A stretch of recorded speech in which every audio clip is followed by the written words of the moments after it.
जय गुरु जी संगत जी। गुरु साहिब जी के चरणों में कोटि कोटि प्रणाम।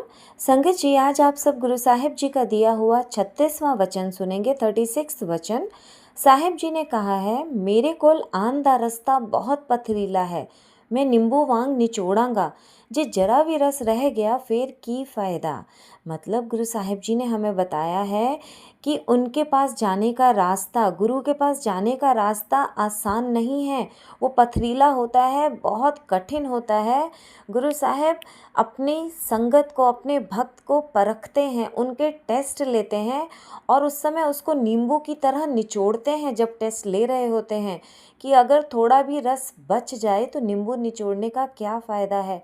संगत जी, यही बात हमें गुरु साहब जी की जो एक संगत है, पुरानी संगत, श्री रघुबीर अंकल जी, जो हर समय हमारे गुरु साहब जी के साथ रहते थे, उनके आसपास रहते थे, उन्होंने भी बताया है कि गुरुजी बहुत ज़्यादा टेस्ट लेते थे और बहुत मुश्किल टेस्ट लेते थे, और जब वो टेस्ट लेते थे तो वो नींबू की तरह निचोड़ते थे अपनी संगत को, देखने के लिए कि ये कितना पक्का है, इसकी भक्ति कितनी पक्की है। वो बताते हैं कि गुरुजी जब किसी का टेस्ट लेते थे या उनका भी टेस्ट लेते थे तो बार बार उन्हें एक शब्द सुनाते थे। वो शब्द है, गुर पीरा दी चाकरी महाकरड़ी सुख सार। कि गुरु की सेवा, उनकी चाकरी करड़ी है, मतलब बहुत कठिन है, लेकिन सुख सार है, बहुत सुख देने वाली है।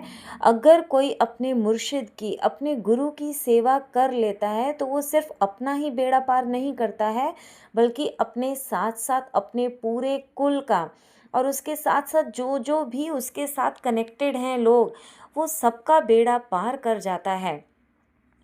अगर सेवादार ने अपना सिर अपने गुरु के चरणों में रख दिया है तो फिर उसको उठाना नहीं है, बस फिर अपने मालिक के हुक्म में रहना है, उनकी सेवा में रहना है। और जब हम उनके हुक्म में रहते हैं तभी उनके सच्चे सेवक होते हैं।